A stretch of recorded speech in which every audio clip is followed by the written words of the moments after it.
ಗ್ರಾಮೀಣ ಪರಿಸರದ ಭಾಷೆಯನ್ನು ಒಳಗೊಂಡು ಅದು ಇಲ್ಲಿನ ಆಶಯ ಅದು ಯಾವುದಂದ್ರೆ ಈ ಕೃತಿಯ ಆಶಯ ನಾನು ಈಗಾಗಲೇ ಹೇಳಿದಂತೆ ಭಕ್ತಿಯನ್ನು ತುಂಬಿಕೊಂಡಿದೆ ಅಂತ. ಇದಕ್ಕೆ ಅಲ್ಲಮನ ಒಂದು ವಚನವನ್ನು ನಾವು ಸೇರಿಸ್ಕೊಳ್ಳೋದಾದರೆ, ಕಾಯವೆಂಬ ಕೈದೀವಿಗೆಯ ಹಿಡಿದು, ಕಾಯ ಅಂದರೆ ದೇಹ, ಕಾಯವೆಂಬ ಕೈದೀವಿಗೆಯ ಹಿಡಿದು ಅರಿವೆಂಬ ತೈಲವ ನೆರೆದು, ಅರಿವು ಅಂದರೆ ಬುದ್ಧಿ ಜ್ಞಾನ ನಮ್ಮ ತಿಳುವಳಿಕೆ, ಅದನ್ನು ತೈಲ ಅಂದರೆ ಎಣ್ಣೆ ಅಂತ. ಈ ಕಾಯವೆಂಬ ಕೈದೀವಿಗೆಯ ಹಿಡಿದು ಅರಿವೆಂಬ ತೈಲವ ನೆರೆದು ಭಕ್ತಿ ಎಂಬ ಬತ್ತಿಯ ನಿಕ್ಕಿ ಆ ಭಕ್ತಿ ಎಂಬ ಬತ್ತಿಯ ನಿಕ್ಕಿ ಜ್ಞಾನವೆಂಬ ಜ್ಯೋತಿಯ ಮುಟ್ಟಿಸಲು ಬೆಳಕಾಯಿತು ನೋಡಯ್ಯ ಗುಹೇಶ್ವರ ಅಂತ ಹೇಳ್ತಾರೆ. ಎಂಥ ಅದ್ಭುತವಾದಂಥ ನಮ್ಮ ಅರಿವಿನ ಜ್ಞಾನದ ಜ್ಯೋತಿ ಅದು ಒಂದು ಮನಸ್ಸಿನ ದೇಹ, ಅದೇನಿದೆ ಕಾಯ. ಆ ಕಾಯ, ಈ ದೇಹ ಹುಟ್ಟಿದೆ ಅಂದ್ರೆ ಆಗಲೇ ಮಾತಾಡ್ತಿದ್ದೆ, ಯತ್ಪರಾರ್ಥಂ ಶರೀರಂ ಅಂತ. ಅಂದ್ರೆ ಈ ಶರೀರ ಇರುವುದೇ ಇನ್ನೊಬ್ಬರಿಗೆ ಒಳ್ಳೇದು ಮಾಡೋಕ್ಕೆ, ಉಪಕಾರ ಮಾಡೋದಕ್ಕೆ, ಅದು ಜ್ಯೋತಿಯಾಗಿ ಬೆಳಗಲಿಕ್ಕೆ ಅಂತ. ಈ ತಾಯಂದ್ರೆಲ್ಲ ತಮ್ಮ ಓದು ಬರದೇ ಇದ್ದರೂ ಕೂಡ ಅವರು ತಮ್ಮ ಮಕ್ಕಳನ್ನು ತೀಡಿ ಸಾಲಿಗೆ ಕಳಿಸಿ ಅವ್ರನ್ನೆಲ್ಲ ಕೊಳೆ ತೊಳೆದು ಜತನ ಮಾಡಿ ಅದು ಬೆಳಕು. ಓದು ಓದು ಓದು ಓದು ಅವ್ರ ಶಬ್ದ, ಅವರು ಓದ್ದೇ ಇಲ್ಲ, ಓದ್ಲಿಲ್ಲದ್ರೂ ಕೂಡ ನಮ್ಮ ತಾಯಂದ್ರು, ನನ್ನ ತಾಯಂತರು ಆ 8 ಅಡಿ 4 ಅವಾಗಿನ ಕಾಲದಾಗ ಇದ್ದಿದ್ದು ಅವನು ಒಟ್ಟು ಗುಡಿಸಿದ್ರೆ ಎಣ್ಸಕ್ಕೆ ಬರ್ತಿದ್ದಿಲ್ಲ.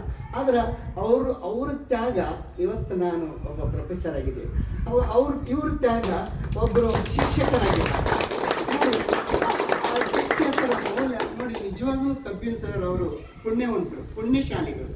ಯಾಕೆ ಮಾತು ಹೇಳ್ತಾನೆ ಅಂದ್ರೆ, ಇಂಥ ಅಕ್ಷರದ ಬೆಳಕನ್ನು ಹೃದಯದಲ್ಲಿ ಇಟ್ಕೊಂಡಿರುವಂಥ ತಾಯಿಯ ಉದರದಲ್ಲಿ ಜನಿಸಿದ್ದಾರೆ. ಅವರು ಪುಣ್ಯವಂತರು ಅಂತ.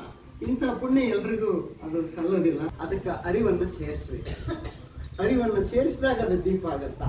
ಅರಿವು ಗೆಟ್ಟರೆ ಅಲ್ವಾ ಅದು ಕತ್ತಲಾಗುತ್ತೆ. ಅದಕ್ಕೆ ಅರಿವು ಅಂತ ಆ ಹಣತೆಯನ್ನು ಭಾಳ ಸೂಕ್ಷ್ಮವಾಗಿ ರೂಪಕವಾಗಿ ನಮಗೆ ಅಲ್ಲಮ ಹೇಳ್ತಾ ಹೋಗ್ತಾನೆ. ಇದರಾಗ ನಾನು ಓದಿಕೊಂಡ ಪ್ರಕಾರ ಕಾಯ, ಧ್ಯೇಯ, ಭಾವ. ಕಾಯ ಇದೆ ಅಂದರೆ ಮನಸ್ಥಿತಿ, ಏನು ದೇಹ, ಅದು ಕಾಯ ಇದೆ. ಧ್ಯೇಯ ಅಂದರೆ ನಮ್ಮ ಗುರಿ ಇದೆ. ಆಮೇಲೆ ಭಾವ ಇದೆ. ಇಲ್ಲಿ ಭಾವ ಭಕ್ತಿ ಮಡುಗಟ್ಟಿದೆ, ಧ್ಯೇಯ ಈ ಬೆಳಕನ್ನು ಕೊಡಲೇಬೇಕು ಅನ್ನುವಂಥ ಒಂದು ಧ್ಯೇಯ ಇದೆ. ಆಮೇಲೆ ಕಾಯ, ಅದಕ್ಕೆ ಈ ದೇಹ ಅದು ಒಗ್ಗಿಸ್ತಾ ಇಲ್ಲ. ಅವನು ಆ ವಯಸ್ಸಿನಾಗ ಪುಸ್ತಕ ಬರೀತಾ ಇದ್ದಾರೆ. ಅವರು ಆ ವಯಸ್ಸಿನಾಗ ಪುಸ್ತಕ ಬರೆಯೋದು. ನಾವು ಅಂದ್ರೆ ಈ ಒಂದು ಪ್ಯಾರ ಬರೆಯೋಕ್ಕೂ ನಾವು ಒದ್ದಾಡ್ತಾ ಇದ್ದೀವಿ. ಅಂಥ ಕಾಲದಲ್ಲಿ ನಾವು ಇದ್ದೀನಲ್ಲ, ಅವರು ಒಂದು ಪುಟ ಬರೆಯೋಕ್ಕೆ ಹುಡುಗರು ಎಷ್ಟು ಪೇಚಾಡ್ತಾ ಇದ್ದವು. ಆದರೆ ಲೀಲಾಜಾಲವಾಗಿ ಅದನ್ನು 42 ಪುಟ ಅದರ ಸ್ವರೂಪವನ್ನು ಕಟ್ಟಿಕೊಟ್ಟಿದ್ದಾರೆ. ಇದು ತುಂಬ ಅವರ ಜ್ಞಾನದ ತಿಳುವಳಿಕೆ ಎತ್ತರವನ್ನು ಸೂಚಿಸುವಂಥ, ಅದು ಅವರ ವ್ಯಕ್ತಿತ್ವವನ್ನು ಸೂಚಿಸುವಂಥ ಒಂದು ಗುಣನೂ ಕೂಡ ಎತ್ತಿ ಹೇಳುವಂಥದ್ದು ಅಂತ.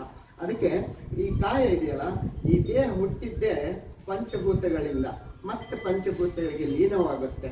ಆ ಹುಟ್ಟು ಸಾವುಗಳ ಮಧ್ಯೆ ಇಂಥದ್ದೊಂದು ಬೆಳಕಿನ ಚೈತನ್ಯವನ್ನು ಮೂಡಿಸುವಂಥದ್ದು ಯಾವುದ್ರದ್ದು, ಕಾಯಕದ ಒಂದು ಬದ್ಧತೆ. ಧ್ಯೇಯ ಒಳ್ಳೆಯದನ್ನು ನುಡಿಬೇಕು, ಒಳ್ಳೆಯದನ್ನು ಮಾಡಬೇಕು. ಆ ಹಿನ್ನೆಲೆಯಲ್ಲಿ ಬರೀ ನಮ್ಮಷ್ಟಕ್ಕೆ ನಾವಲ್ಲ ನೋಡಿ, ಅವರು ಇಲ್ಲಿ ಗುಡ್ಡದಾಗ ಇಟ್ಕೊಂಡು ತಮ್ಮೂರಿನ ಆ ಚಿತ್ರಣವನ್ನು, ಇದಕ್ಕೆ ನಾವು ಇಂಗ್ಲೀಷ್ನಾಗ ಸೈಕಿಕಲ್ ಡಿಸ್ಟೆನ್ಸ್ ಅಂತಾರೆ. ಯಾಕ್ರಿ ಮಿಸ್ಟರ್, ಆ ಸೈಕಿಕಲ್ ಡಿಸ್ಟೆನ್ಸ್ ಇದೆಯಲ್ಲ, ಆ ಊರಿನಾಗ ಈ ಊರಿನಾಗ ಕೂತ್ಕೊಂಡು ಆ ಊರನ್ನ ಕಾಣೋದು. ಈಗ ನಾವು ಓದುವವರು ನಾವು ಇಲ್ಲೇ ಕೂತ್ಕೊಂಡು ಓದ್ತೀವಿ, ಅಲ್ಲಿ ಹೋಗಿರ್ತೀವಿ. ಎಲ್ಲಿ ಹೋಗಿರ್ತೀವಿ?